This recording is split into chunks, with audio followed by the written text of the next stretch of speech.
Rahby Digital, haki na ukweli.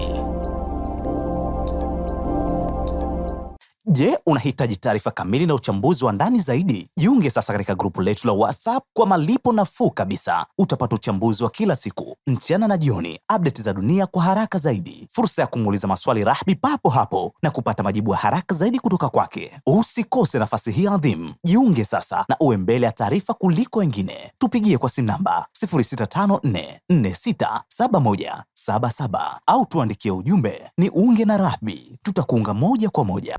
Taarifa ambazo zinasambaa kwa kasi kufikia makubaliano ya usitishaji wa vita na kumalizika kwa vita na matatizo yote kumalizika, ambazo zinachapishwa na vyombo vya habari vingi vya magharibi na kwingine. Jamani, hizo taarifa ukweli wake ni 30%.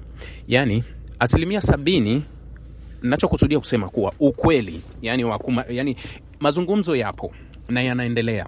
Lakini taarifa zinazotolewa kuwa wamefikia kiwango cha hali ya juu kujaribu kutatua matatizo, si kweli. Bado wako mbali sana kufikia hili. Nilizungumza haya wakati wa swala la Urusi na Ukraine, na kuna watu walinidhihaki kuwa unajua sana. Sasa leo hata tukiwauliza Urusi na Ukraine kiko wapi? Mbona hamna kitu kinaendelea? Jamani, juzi niliwaambia kuhusu wale, unajua tunaenda kwenye Eid al-Adha, Eid ya kuchinja kesho kutwa.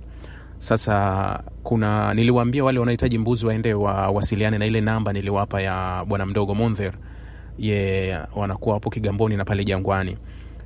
Wanao mbuzi. Sasa watu wakawa wanakuja tena kwangu, bana tupe ile namba. Ikawa message nyingi zinaokuja lakini nilishaitaja. Naomba nirudie kuitaja ili nenda moja kwa Monzer. Kwa sababu mimi nina vitu vingi, isipokuwa tu nimejaribu kukurahisishia, kwa sababu hili swala niliwahi kulizungumza mwaka jana. Ndio maana kuna mtu mmoja aliniuliza, mwaka jana ulituambia kuhusu mbuzi, mwaka huu vipi? Wapi wengine tutapata mbuzi? Kabidi nimuulize Mundhir, wewe unao mbuzi? Akasema ninao bro, wamejaa. Ndio nikamwambia basi nitawaambia watu waje, kwa sababu watu wananiuliza kwa shauri mwaka jana nilizungumza. Ndio nikawaambia basi jamani, namba yake Mundhir ni 0655 744 473 0655 744 473. Ukimpigia yeye utampata moja kwa moja na atakwambia wapi ulipo na atakuletea bila shida. Wanafanya hadi delivery. Kwa hiyo usihangaike sana kunitumia message huko, mimi ifikirie tu hiyo namba alafu unaweza kumtafuta kule, okay? Hilo moja. Leo tarehe 25 ya mwezi wa 5, na tulikusudia unakumbuka lile zoezi tulilianzisha katika siku 10 zilizopita la kutoa chochote kwa ajili ya ndugu zetu Gaza, na tulikusudia leo ndio mwisho na ndio itavyokuwa. Itapofika usiku wa leo 25, inapokwisha usiku inshallah, na sisi tutastopisha hii zoezi la Gaza, na ili angalau tupate muda, kwa sababu kesho inawezekana, kesho ni Arafa Kwa hiyo hatuna muda tena, kwa sababu Eid iko mbele. Yani ule muda tena, na kama mtu atachelewa mpaka hiyo usiku, akija mara nyingine, manake ajue kabisa kuwa kile atachokitoa sisi tutakipeleka baada ya miezi 3. Kwa sababu hatuwezi kumwahidi kama mwezi ujao tunaweza kupeleka, kwa sababu hatujafika hicho kiwango cha kutuma kila mwezi, yani kuweka kila mwezi tukaweza kutuma, lakini tunaweza kukusanya baada ya miezi kadhaa halafu tukaweza kusupply. Kwa hiyo ukiniletea baada ya usiku wa leo tarehe 25, fahamu kabisa kuwa mimi hii tutaipeleka baada ya miezi 3. Yani mwezi wa 8 inshallah tukiwa hai ndio inaweza ikaenda. Kwa hiyo ndio iko hivyo, na niliwatajia kuwa namba ile ya kule ni namba maalum ambayo tuliweka kwa kazi hiyo hiyo. Sasa kuna wengine wakati mwingine wanapiga ile simu, jamani ile simu hata mimi kukaa nayo huwa sikai nayo, isipokuwa baada ya muda ndio huwa naenda na ikuta, kwa sababu simu hiyo hata kushuka kwenye gari huwa haishuki. Muda mwingi ipo kwenye gari, na wala sio katika simu ya matumizi yangu, wala sio katika simu zangu nazopigiwa, wala sio nini. Yenyewe ni simu hiyo tuliweka kwa ajili ya kuto kuchanganya, tukaiweka kwa kazi hiyo hiyo. 0768 500 0768 500. Hiyo ndio namba pekee tulioiteua huko, na itakuja jina Ibrahim Khalfani. Kwa hiyo kama umepiga hujaona imejibiwa, jua simu siko nayo. Na kama wewe ukiona hilo jina, basi wewe maliza tu, sisi tutakuta, alafu baadaye ndio huwa nakaa tena najibu message moja moja, lakini simu yenyewe sikai nayo. Mimi na namba yangu maalum ambayo watu wote wanaifahamu. Ni hayo nimeanza nayo. Sasa ni hayo, lakini Wachina wanasema ni hao salamu. Okay, ni hayo kwa Kiswahili. Nataka kueleza deeply, japo kwa nimeshazungumza kiasi YouTube. Mnajua YouTube huwa siachi vitu vyote, ila hapa huwa ninakwenda deeply ninapoanza kukueleza mambo ambayo tunakwenda nayo chini sana na tunayachimba kweli kweli, tunayaleta katika muktadha wa dunia na ulimwengu.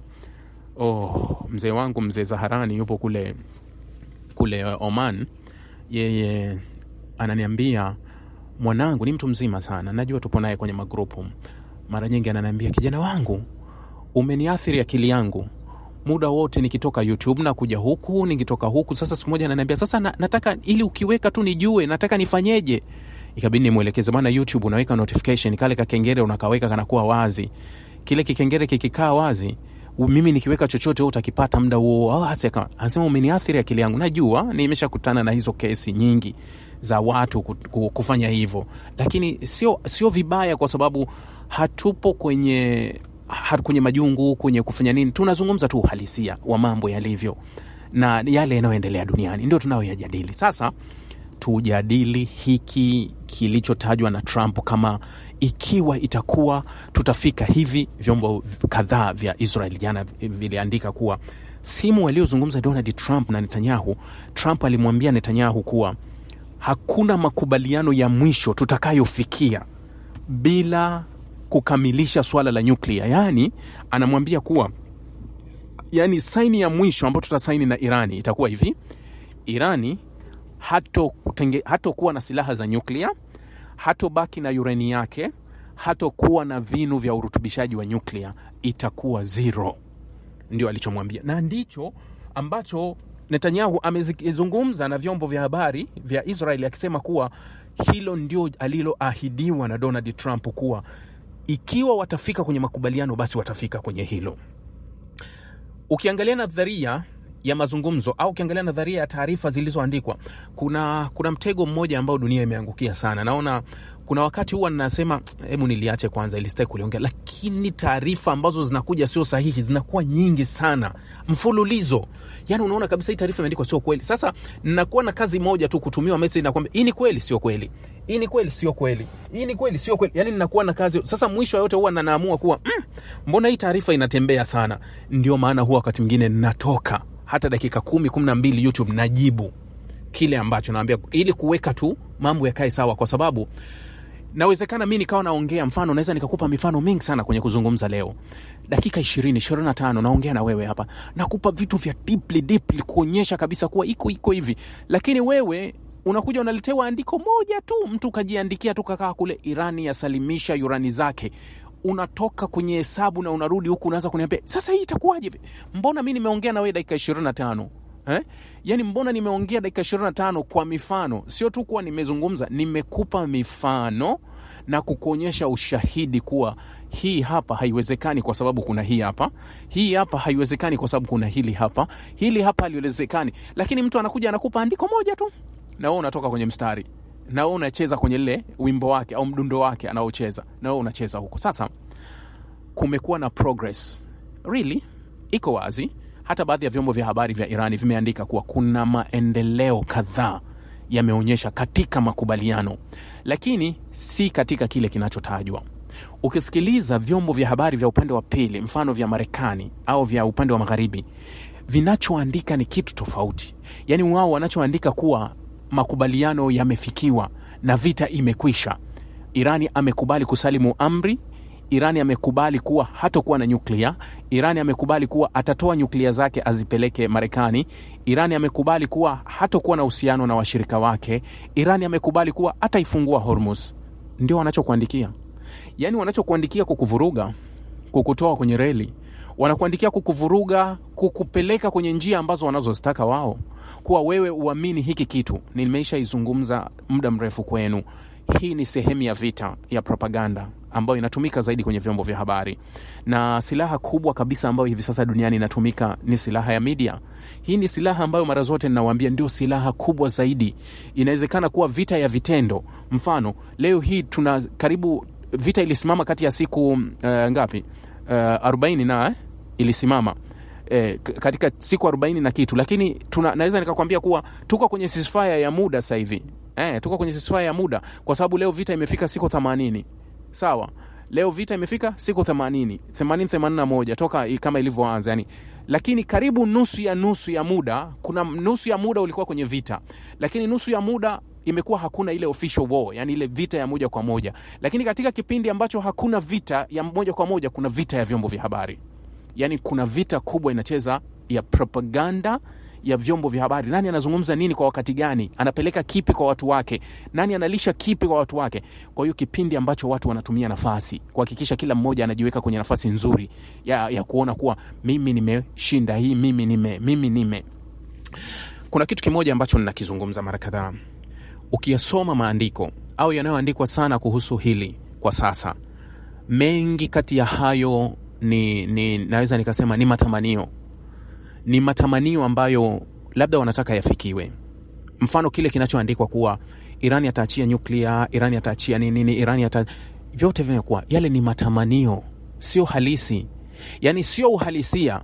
Kwa sababu Trump aliandika wiki 2 zilizopita, hebu fikiria ikiwa Irani itaamua kuachana nyuklia, Irani ikaanzisha biashara yake, Irani ikaachia mfereji wa Hormuz na sisi tukaondoa vikwazo, uchumi wa Irani ukakua. Yote ilikuwa ni ndoto, njozi. Yani kuwa matamanio, sio halisi, matamanio. Kwa hiyo ni kama hiki kinachoendelea hivi sasa, kuwa maandiko mengi yaliyoandikwa kutoka magharibi ni matamanio, sio uhalisia. Sasa kilichokuwepo, yani kile kinachozungumzwa, nimekigusia kidogo YouTube nikawaambia, jamani, kinachozungumzwa hivi sasa kati ya Marekani na Irani ni kujenga msingi. Tunaweza tukasema, unajua nyumba unapoijenga unasema tunajenga, huwezi kuanza kupiga bati hali ya kuwa hakuna msingi, hakuna ukuta, hakuna linta, hakuna chochote ulioweka paa, huwezi kuanza kugonga juu. Kwa hiyo ili upate kugonga bati nyumba yako, unatakiwa kwanza ukuta uwe umesimama, kila kitu mpaka paa liwe limesimama, halafu unagonga. Kwa nini wanawapa taarifa za kugonga paa hali ya kuwa hawajawapa taarifa ya msingi? Unapaswa uanze kuuliza hapo kuwa msingi wa hiki uko wapi? Msingi wa hiki uko wapi? Msingi wa ndoa ni washenga, wamekwenda huku na huku, ikafuata prosesi, watu wakajibu, baada ya kujibu ikatangazwa mahari, baada ya mahari ikalipwa, ikapangwa tarehe, halafu baada ya tarehe ndio inapangwa shughuli, baada ya shughuli inapopangwa ndio inakuja ndoa. Uweze tukaanza kutupangia msingi wa ndoa, kwa ndoa itakuwa hivi na hivi. Huyo posa amepeleka wapi? Mchumba ni nani? Mnaoa wapi? Sasa watu hunasa kwenye hiyo trap. Yani watu hunasa kwenye huo mtego kuwa wanakwenda mbele, wanashindwa kuhoji nyuma. Kuwa hivi leo unapoambiwa kuwa Irani imekubali kuwa itaachia nyuklia, Irani imekubali kuwa itafungua Hormuz, Irani imekubali kuwa itaangamiza makombora yake, Irani imekubali, kwa nini usiulize msingi uko wapi? Kwa sababu lazima kuna msingi. Huo msingi wa mazungumzo uko wapi? Nimezungumza kule YouTube nikawaambia hivi, Barack Obama alipowaheshimu Irani, akaandika barua kwa Khamenei, akawathibitishia Irani kuwa nyuklia ni haki yenu. Nyuklia ni haki yenu. Lakini sisi tuna mashaka na nyuklia yenu. Tunaomba tuondoane shaka kwenye hili, tunaomba mazungumzo na nyinyi. Alivyokiri vile kwa ungwana, ndipo walipokubali kukaa kwenye meza, wakamwambia, sawa, sasa umekiri hii ni haki yangu, halafu tujadili, hata kama wewe utakuwa yani kwanza ukubali hii nyumba ni yangu. Sawa, halafu njoo tukae sasa uniambie, mimi nataka hii frame yako ya mbele niweke biashara. Huwezi kuanza kubisha, kuna hii nyumba haina mwenyewe, lazima kila mtu na kulazimisha kwanza ukiri kuwa mwenyewe yupo. Halafu ukikiri kuwa mwenyewe yupo na ni haki yake, halafu tutajadili. Sasa ukishakiri huyu ni mwenyewe, hauwezi ukaweka conditions zako, hauwezi kuweka masharti yako, kwa sababu atakuwa anakukumbusha usisahau kuwa kuna mwenyewe. Kila ukitoka kwenye mstari anakuambia wewe usisahau, wewe mwenyewe umekiri kuwa kuna mwenyewe, kwa hiyo uheshimu kuwa kuna mwenyewe. Sasa wakati Barack Obama anaongea na Irani kwa kukiri kuwa wanayo haki ya nyuklia, na wao wakathibitisha kuwa sisi tunayo haki ya nyuklia, sawa, kwa sababu umetupa haki, sasa njoo tuzungumze. Ndipo walipokwenda kwenye makubaliano yaliyozungumzwa kwa miaka miwili, 2013 mpaka 2015 JCPOA ikatimizwa. Miaka miwili ya mazungumzo. Mazungumzo yepi? Wanazungumza kuhusu nyuklia. Nyuklia tu. Hebu niambie, hadithi na ngonjera anazotuletea Donald Trump na washirika wake kuwa Iran ikakubali nyuklia kuachia, Iran ikakubali Hormuz kufunguliwa, Iran ikakubali makombora yake yaondolewe, Iran ikakubali kuua nyuklia yake iende zero, Iran ikakubali kuwa hata wasaidia washirika wake. Kwa muda gani wamezungumza? Kama mazungumzo ya nyuklia peke yake ya huyo Iran na Marekani yalichukua miaka 2, haya yenye agenda 5 sijui 6 7 yamalizike kwa saa 70 na ngapi hapa?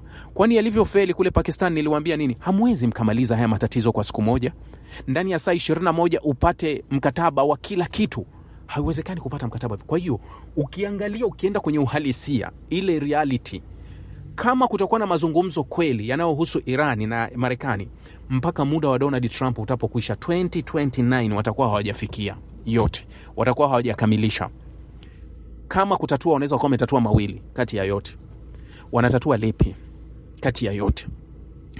Kile kinachotajwa au kilichoandikwa na Donald Trump kwa tuko kwenye makubaliano ambayo yatapelekea kufunguliwa kwa mfereji wa Hormuz. Mfereji wa Hormuz ndio utafunguliwa. Jamani, swala linalozungumzwa nyuklia, swala linalozungumzwa makombora, swala linalozungumzwa haliko kabisa, halijajadiliwa katika haya mazungumzo. Yani halipo kabisa katika haya mazungumzo ambayo yanayoendelea au haya yaliyokuwepo au hiki kilichopo. Swala la nyuklia, swala la makombora, swala sijui la proxy, hivi vitu havijajadiliwa kabisa. Vimewekwa ikiwa watafika huko mbele wataenda kuvijadili, lakini havipo katika makubaliano wala havipo katika mazungumzo haya ambayo yanataka kwenda kufikiwa. Havipo. Yani viko pale baadaye ndio tutakuja kuanza kujadili hiki. Sasa wanazungumza nini? Tunazungumza kuhusu, kwanza tuna shida ya Hormuz. Yes, Hormuz imekuwa agenda baada ya kutoka agenda kuu, kwa sababu Operation Epic Fury iliingia kwa ajili ya nyuklia na makombora. Regime change ambao sasa hatutakiwi kuijadili. Yani regime change sasa hivi ndani ya Iran usizungumze, iweke pembeni. Hatuzungumzi kabisa swala la regime change, halipo. Kwa hiyo tunazungumza nini? Nyuklia, makombora. Au hilo halipo, tunajadili Hormuz. Sasa wakati katikati wanajadili kuhusu Hormuz vipi itafunguliwa, wakati wanajadili kuwa tutaifunguaje Hormuz, umeelewa? Irani anaweka dimandi zake kwenye Hormuz. Hii Hormuz kwanza haiwezi kutoka kwenye udhibiti wa Irani hata pale tutaifungua. Tunachoweza kubadilisha ni kitu kimoja katika hivi. Wakati tupo kwenye makubaliano, kwa sababu tulivyokuwa tumesema Hormuz iko wazi kwa wote kasoro maadui zetu. Tunaondoa neno kwa ajili ya maadui zetu. Tunaondoa. Wanasema kuwa sasa tutaifungua Hormuz kwa wote, lakini sio katika meli zozote zinazohusu kijeshi au kusafirisha silaha kwenda sehemu yoyote. Hormuz itakuwa wazi hata kwa meli za kibiashara za maadui zetu katika kipindi cha mazungumzo. Usichukue fee Irani, usichukue ada. Okay, mimi sitochukua ada, nataka freezing asset yangu dola bilioni 12 iliyopo Qatar ije. Marekani anakunja miguu. Inawezekana vipi? Yes, ili mimi sikuamini. Yani sikuamini kwa sababu wewe huaminiki. Tumeshaingia kwenye makubaliano ya kila mara na wewe na umegeuka. Ili tujue una dhamira ya ukweli na ya dhati kwetu, unaaminia kwa yes, mimi nataka nitekeleze ili, kwa sababu sasa hivi tunazungumza kiukweli. Sasa kipimo cha kujua wewe ni mkweli au muongo tutakijua kwenye time, yani period time, yani ule muda ambao utakuwepo ule. Tutajua kuwa wewe kweli ni muaminifu au sio muaminifu. Sasa tunafanyaje? Ili tuweze kujua, tutafanya makubaliano kwa awamu. Makubaliano ya kwanza yatakuwa yepi? Makubaliano ya kwanza, tutaipunguzia dunia mzigo. Tutaifungua Hormuz katika udhibiti na uratibu wa Irani bila fee, kwa sharti la freezing asset, mali za Irani zilizo nje zirudishwe kwenye ardhi yetu. Mjadala bado uko hapa wala haujavuka. Yani mjadala unaojadiliwa hivi sasa uko hapo. Unaachia huachii, nachukua fedha nisichukue, nafungua Hormuz usifungue. Swala la nyuklia halijajadiliwa kabisa, wala halipo katika mazungumzo, wala halipo katika agenda hizi ambazo watu wanazijadili. Au hiki kinachoandikwa hivi sasa, hamna hicho kitu, hakipo. Yani wanachojadili kwanza ni trust. Tunawekeana vipi uaminifu ili mimi niweze kukuamini wewe, ili tuendelee na mazungumzo ya hapo mbeleni. Ndicho ambacho kinachojadiliwa hivi sasa. Kwa hiyo nachokuepusha kwenye hili kwa sasa, usinase kwenye trap. Yani usinase kwenye trap ambayo itakufanya ujihisi vibaya. kwa sababu kuna watu ni wafuasi wa itikadi fulani, humna wajua, kuna watu wana imani fulani na watu wana upande fulani. Kuna watu wa Marekani, kuna watu wa Irani, kuna watu wa Israeli, kwa hiyo ili usiweze kuumia roho yako ukagusika kihisia kwenda sana, usiweke matumaini mengi kwenye hili. Fanya kuwa haya ni mazungumzo yanayoendelea. Ndani ya Irani, Tasnim News walichokiandika, Tasnim News Agency walikiandika jana jioni kuwa tunaelekea kuvunja makubaliano. Yani kile ambacho kilianzishwa na Asim Muniri juzi, alienda pale mkuu wa majeshi ya Pakistani, na mpaka kufikia hii progress ya kiasi fulani kuonekana kama upande wa pili ukaanza kuimba kuwa tunataka kuelekea kuzuri, na tumefika wapi kuzuri na nini kinachoelekea sasa. Irani wanasema kuwa tayari Marekani kaanza kukiuka mapema, anaanza kutoa taarifa ambazo sio halisi, sio kile ambacho tumejadiliana. Kipi ambacho tumejadiliana au kipi hatujajadiliana? Makombora, hatujajadiliana nyuklia, hatujajadiliana. Sasa tunataka kuanzia hapo kuwa hatutaki hili swala litokee. Unaweza kusema hatutaki hili litokee. Sasa wanasema tunaona dalili ya mazungumzo kuvunjika. Yani ya kile ambacho tunataka kujadili kukwama, ndio tunachokiona dalili. Sasa kile ambacho kinachoweza kutokea katika mawili, tunaweza kusema kuwa taarifa juu inawaambia ni njia panda moja, ima amani ima vita. Tunaweza kusema kuwa turudi kwenye amani au turudi kwenye vita. Jamani, huwa nazungumza hivi, unaweza kuwa mchambuzi, unaweza kuwa mwanahistoria, unaweza kuwa sijui nani, vyovyote itavyokuwa, lakini huwa ninasema uchambuzi ni kitu ambacho hakifundishwi kabisa darasani. Hakuna shule, hakuna chuo chochote utaenda kusoma uwe mchambuzi. Uchambuzi ni swali tunalokuuliza kwa yale yanayoendelea, na wewe utujibu kutoka kwenye kichwa chako na akili yako. Kile utachokitoa kichwani ambacho hujakisoma ndio inaitwa uchambuzi. Yani tuambie uchambuzi.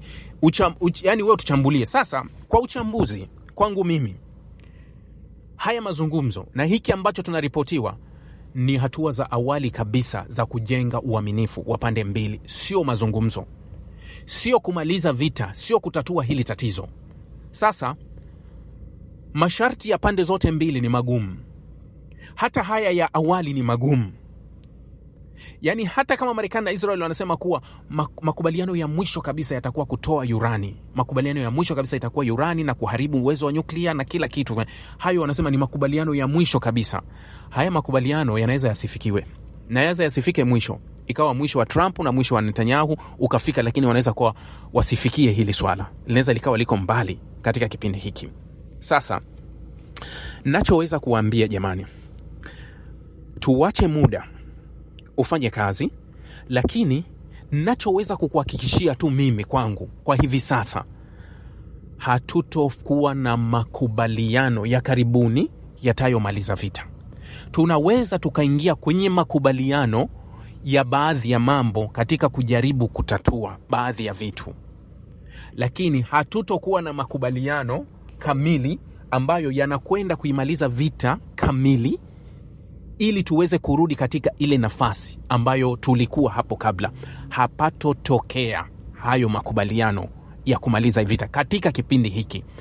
Tunahitaji muda mrefu zaidi, tunahitaji miaka, sio miezi tena, miaka. Kwa sababu kuna kile ambacho mara zote nasema ni mihemko.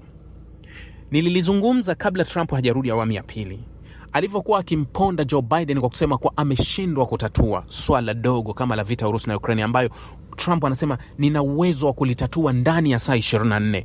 Kabla hajaingia White House nilisema mpeni hata mwezi hatatui. Alivyoingia madarakani, jinsi approach yake ilivyoanza tu, nikawaambia nampa miezi 6 hatolimaliza. Miezi 6 ikakatika, nikasema nampa mwaka hawezi kulimaliza. Na sasa amejiweka kabisa pembeni, kaenda kutuanzishia tu matatizo mengine mapya kule. Hili swala kalisahau. Hilo swala ni gumu kama lililopo hapa kati ya Irani, kwa sababu asubuhi, kama ulinifuatilia, nilikuwa UTV na bwana mdogo Good Luck, moja ya swali aliniuliza, aliniambia, kwa wewe unaona kuwa nani mshindi wa hii vita? Sikujibu nani mshindi wa hii vita. Nilichojibu nikasema hivi, this was Operation Epic Fury. Ni military operation. Iko hivyo kuwa hii haikuwa mazungumzo, kwa sababu tayari walishatoka kwenye mazungumzo. Yani ile diplomatic ilisha kufa. Yani ile diplomasia ambao walizungumza mara mbili ilikuwa haipo tena. Ndio maana Marekani na Israeli waliamua kuteke action za kijeshi. Sasa kama operation Epic Fury ya kijeshi, manake ilikuwa inatakiwa itoe matokeo ya kijeshi ya kutimiza mahitaji. Tunaenda tunafanya regime change, tunachukua tunapachika mtu wetu, tunaua uwezo wa makombora, tunafunga vinu, tunabadili. Ile operation ndio lengo lilikuwa. Yani jinsi ya operation ilikuwa. Kama tumetoka kwenye operation Epic Fury, tumerudi tena kwenye round table au tumerudi kwenye meza tena, niambie kuwa nini kimetokea mpaka tumerudi. Kwa sababu operation hii ambayo imetimiza, Marco Rubio juzi anasema kuwa tuliingia Venezuela, tukamchukua Maduro na mkewe, tukabadili, tukachukua mpaka urani yao walikuwa nayo, wala hawakuwa na shida yoyote. Kwa nini Irani hawataki kukubali? Nadhani alisema hivyo. Kwa nini Irani hawataki kukubali hili? Kwa hiyo na Irani walitakiwa Marekani wafanye kama walivyofanya Venezuela ili wapate kile wanachokitaka, lakini niwahakikishie kuwa Marekani na Israeli hawawezi wakakipata hiki wanachokitaka kwa Irani kujisalimisha. Wiki 11 zilizopita Donald Trump alisema kuwa hatutokuwa na makubaliano ya aina yoyote na Irani ila kwa wao kujisalimisha tu bila masharti. Leo hii anataka makubaliano ya masharti za pande mbili na kutoa. Nani kashindwa? Sijui.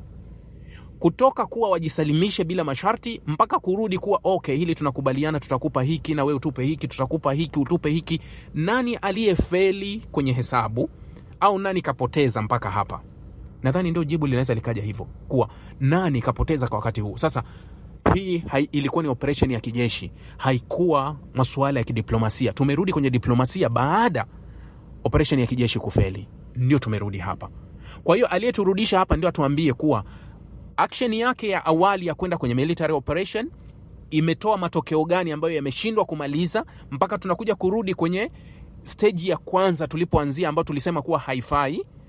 Yani umefunga tairi ukasema hii tairi haiwezi kunifikisha popote pale, toa tupa, haifai lolote, ukaenda ukanunua tairi mpya ukapachika. Unakwenda unasema hii mpya ndio haifai kabisa, unaitoa ile mpya unarudisha ile ya zamani. Hebu tuambie kwanza sababu ya kutoa mpya na ya kurudisha hii. Kwa sababu tumetoka stage ya kwanza kwenye mazungumzo, wakasema haiwezekani, Irani hawezi kukupa chochote unachokitaka. Ukaingia kwenye operation ya kijeshi. Unatoka kwenye operation ya kijeshi, unarudi kwenye operation unarudi tena kwenye meza. Nini kimetokea? Alipaswa atuambie. Yepi amejiri hapa? Ndio alipaswa atuambie. Kwa nini tumefika hapa? Walipaswa atuambie. Jamani, tuwashukuru. Niwashukuru inshallah. Kwa sababu muda upo, tutayajadili zaidi hapo baadaye pale atapojiri mapya zaidi, lakini kikubwa hapa tulipofika ndio tulipofika. Na haya masuala si mepesi hivyo, na nyinyi msiwe wepesi kugusika, kwa sababu mnapotezwa kwenye njia kwa kiandiko kimoja tu, kwa mtu ambaye kajifungia chumbani kwake hajui lolote, kaamua kuandika, halafu wewe unatoka mzima. Yafikirie haya niliyoyasema hapa kuwa je, yanawezekana yakapatikana haraka hivyo kwa Marekani na akapata kile anachokitaka. Rahby Digital, haki na ukweli.